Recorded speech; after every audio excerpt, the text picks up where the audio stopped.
వాని బతుకు జడా వాని మొహం చూడనని దుబాయ్ పాస్పోర్ట్ బోకర్ గజ్వెల్లనే నిన్ను సమాధి చేసే బాధ్యత మాది. నువ్వెంత, నీ పిశాత్ ఎంత, నీ జాత్ ఎంత? నేను మల్లన్న ప్లేస్లో ఉంటే అక్కడి నుంచి వెళ్ళిపోతా. ఉంచేసిందని కూడా నాకు కదా. హలో ఏం సార్, మీరు పార్టీలో ఉండి కూడా మేము ఇలా ఈ విధంగా మీ పార్టీకి సంబంధించిన వాళ్ళే తీవ్రంగా విమర్శిస్తుంటే మీరు ఎందుకు సైలెంట్గా ఉన్నారు సార్?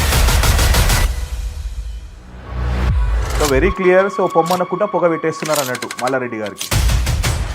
తప్పకుండా ఇదంతా ఏదో కానీ పార్టీ డైరెక్షన్ ప్రకారం పార్టీ చేయమంటే ఏ పని చేయమంటే చేస్తాను.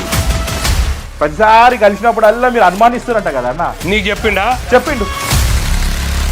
ఇంకా అది ఆయన అట్ట అనుకుంటే దాన్ని ఎవరేం చేయలేరు. ఏ పొద్దైనా మల్లారెడ్డి గారు పార్టీ వ్యతిరేకంగా మాట్లాడినాడా? ఏ పొద్దైనా పార్టీ వ్యతిరేక కార్యక్రమాలు చేసినాడా? కేసీఆర్ గారిని కానీ కేటీఆర్ గారిని కానీ ఎక్కడైనా దూషించడం జరిగిందా? ఏం జరిగిందని తనని టార్గెట్ చేస్తున్నారు. తప్పు జరిగినప్పుడు విమర్శిస్తారు. దానికి నువ్వు తిట్టరని ఎట్లా అంటావు నువ్వు? హలో చెప్పు. ఏం సార్, మీరు పార్టీలో ఉండి కూడా మేము ఇలా ఈ విధంగా మీ పార్టీకి సంబంధించిన వాళ్ళే తీవ్రంగా విమర్శిస్తుంటే మీరు ఎందుకు సైలెంట్గా ఉన్నారు సార్? వీడియో వచ్చేప్పుడు తిట్టానా లేదా? నా పరిస్థితి కూడా చూసుకోవాలి కదా. నా ఇంట్లోనే తప్పుగా మాట్లాడుతున్నావు. వాడుకుంటారే. మరి ఆ రోజు నువ్వు అక్కడ ఉన్నావు. అది వాళ్ళకి తెలుసు, మనకు కూడా తెలుసు. ముఖ్యమంత్రి రేవంత్ రెడ్డి గారు ఇష్టానుసారంగా మాట్లాడితే మరి ఎందుకు నువ్వు భరించినావు? ఎందుకు రాబాయి ఇజ్జలు లేని బతుకు నాకెందుకు? ఒక గంజిలా ఈగలాగా పడేస్తే నాకు అవసరమా? నవ్వొస్తుందన్నా. నవ్వు నవ్వు నువ్వు.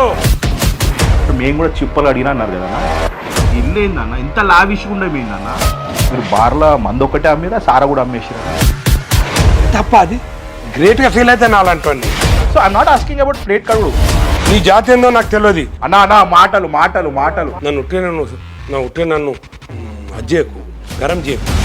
నిన్ను రేవంత్ రెడ్డి గారు పంపించిరా ఏంది? నేను ఫోన్ మాట్లాడితే నాకు అర్థం కాదు. కట్టర్ కాంగ్రెస్ ఇట్లా కోస్తే కాంగ్రెస్ రక్తం మన పడుతుంది మీకు. ఆవేశమైన నిర్ణయంతో మీరు పార్టీ మారింది. కేసీఆర్ గారు నన్ను గుర్తించారు. ఓడిపోయి సీట్ ఇచ్చి గుర్తించారా? నేను ఓడిపోయినా కూడా చాలా హ్యాపీగా ఉన్నా. అన్న మీకు అర్థమైతలేదు. నేను చిన్న పిల్లగాన్నా, నువ్వు చెప్తే వినాలా? నేను బొందలు పెట్టాను అంటావు, శవం మీద నడుస్తానంటావు. కలపండి, ముఖ్యమంత్రి గారు కలపండి. కలుస్తున్నారు. హలో ఏం సంగతి? ఇంకా జెడ్పీటీసీ ఎంపీటీసీ లాగా మీరు మాట్లాడద్దు. మీ పద్ధతి మార్చుకోండి.